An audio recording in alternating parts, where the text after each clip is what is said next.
All right. Avast me hearties, shiver me timbers, dry fire training with your rifle may be a lost cause. Until now. Blimey, wait till you hear about the Mantis X Blackbeard from me matey Joe. What is it, a shaving kit? Blimey? Blimey. Yeah, blimey. That's not a pirate thing. It's not. Yeah, I it didn't is. write It's in it. the pirate code. No, blimey. Blimey's a pirate thing. Hey, PRMI Mortgage, primeres.com/Alpine. Are you in the military looking for help for a VA loan? Or if you're looking to buy, sell, or refi, or if you're just considering a reverse mortgage, give our local mortgage guy a call that you can trust. That'd be Chris Wiley at PRMI Mortgage. For nearly 25 years, Chris has been helping local San Diegans with all their mortgage needs. Call Chris Wiley at 619-722-1303 or just go to primeres.com/Alpine.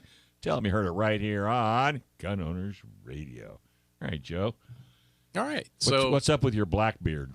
So what we have here, the subject of all the pirate talk, is the Mantis. What they call this? They call this their AR-15 automatic trigger reset system.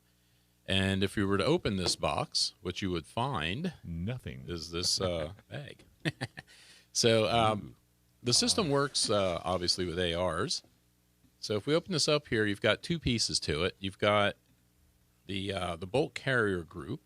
So what you would do with your AR, you open your AR up, you pull out your charging handle and your bolt carrier group, you slide this piece in. Then the second piece we have is this goes in the magazine. This is actually the battery.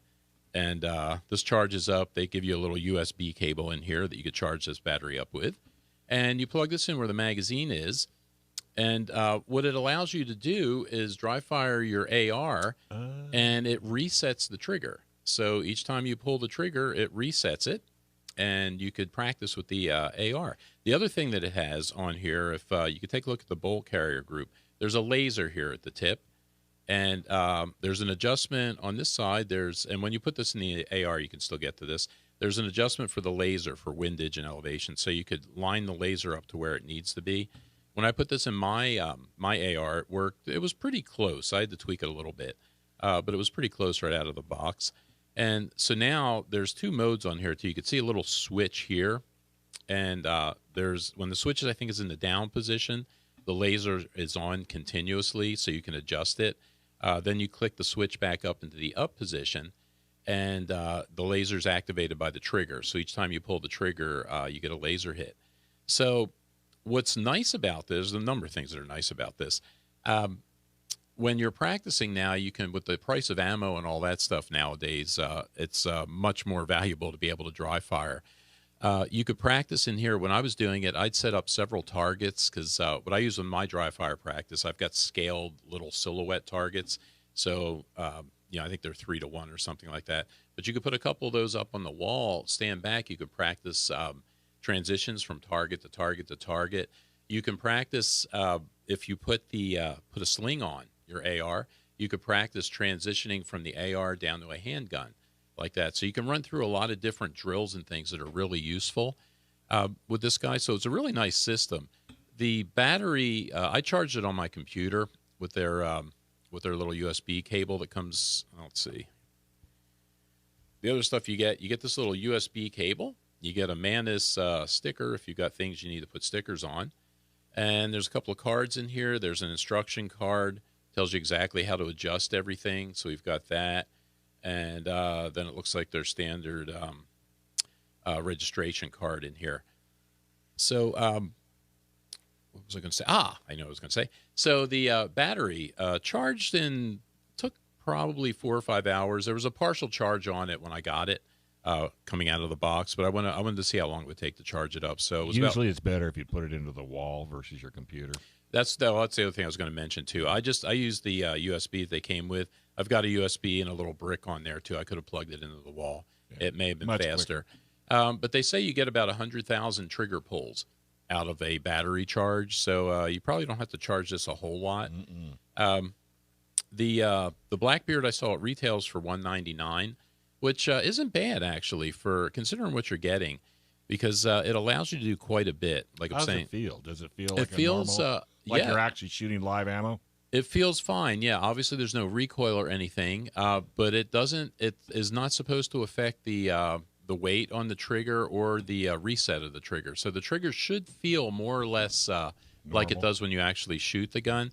The thing that is a little bit odd, I don't know if it's odd. You could feel there's kind of like several clicks when you pull the trigger on this thing, which from what I was able to find out, those clicks are probably there when you shoot your gun, your normal gun with rounds in it anyway. You just don't feel it because of the recoil and everything else that's going on. But the trigger felt fine. It felt pretty much like it normally would. What trigger do you use? Mine's a stock trigger, so I've got a Daniel Defense AR, so that's the trigger that's in there. I haven't done anything with it. I used that yesterday at the Gunfighter Tactical booth, and it was on a Geisley match grade trigger, and I noticed those clicks as well. Okay, so you could feel the clicks on there, but yeah, like I said, they claim, if you look on the Mantis website, they claim that it doesn't impact at all the weight of the trigger or the reset, where it resets at.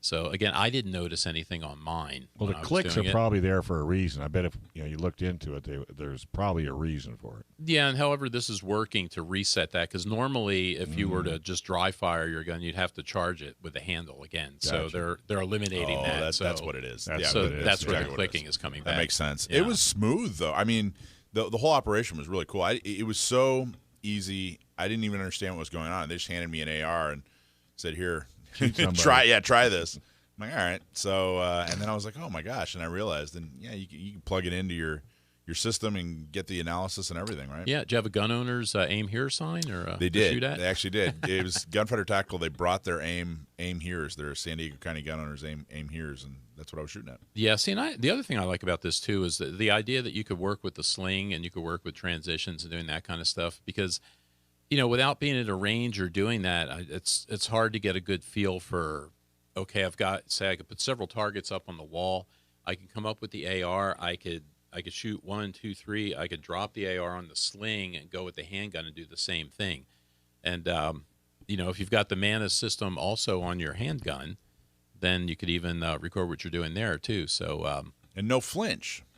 No flinch, or you'll see the flinch when you do it. Yeah, you can either work on your flinch if you have one, but if you're working on that thing and there's not a big, boom every time you pull the trigger, you won't develop a flinch, is the theory anyway. Well, and that's nice too. The other nice thing with the laser is you can actually get some visual feedback. So because when I'm dry fire practicing normally and I'm just shooting at my scaled silhouettes, I don't really see. I can see my sight picture. I think I'm lined up, but I really don't have any feedback. Right. With the laser, you'll see that laser will blink right where you had it pointed.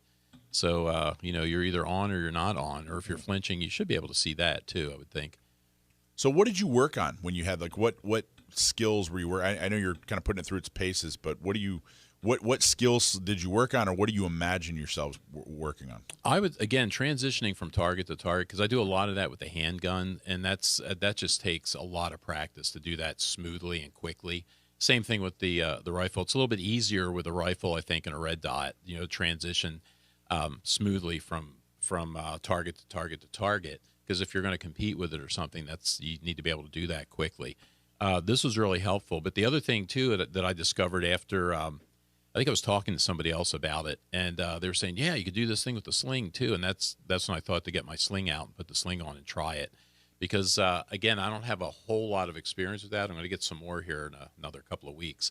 But I'm going to spend a day in a class here doing AR stuff. Which class? But working with Aaron up at the Petrov? Are you taking the Yeah, at the with the what, are they SEALs or Green Berets or somebody? They're all SEAls and Green Berets. Yeah, that's everybody is. Right? Special ops guys, yeah. That's awesome. But they're going to teach an intermediate and beginner intermediate rifle course up there. So I'm taking the carbine course. But nice. Spend the day doing that. But again, I don't have a lot of sling work, so I need to practice that anyway before then. So, but I thought that was nice to be able to just get that feel, because it was the same thing when we were talking about the conversion kit. Putting that in the AR and being able to shoot 22 long rifle out of it, it's the same idea. I could practice all those mechanics and not have to shoot 223 rounds. So with this, now I don't have to shoot anything, and I can do this at home, and I could still practice all the mechanics to it. And plus, you get the visual feedback from the laser, which I thought was really helpful. So let's see if it makes you a better shooter. We'll see. I mean, that's the idea. But yeah, I think pretty much. Oh, the other thing too is speed wise, because they were talking about it's designed to do up to 10 trigger presses a second, which is a 0.1 split time, which is way faster probably than I'd be able to do it. I think with a handgun I'm at about 0.2. So for faster people or more accelerated people, there's even more to it than that. Nice. So yeah. Why is it called a Blackbeard? Do we know? No, that's a good branding question, though. Research this. Yeah. Well, Blackbeard was a pirate back in the 16. Oh, you didn't want me to tell you the history of Blackbeard. No, go back to sleep. I thought Blackbeard was also Pablo Escobar's accountant, wasn't he? I don't know. Knew where everything was buried. That's why they called him Blackbeard. I don't know that. I didn't know that. Only you would know that. Trivia. And all right.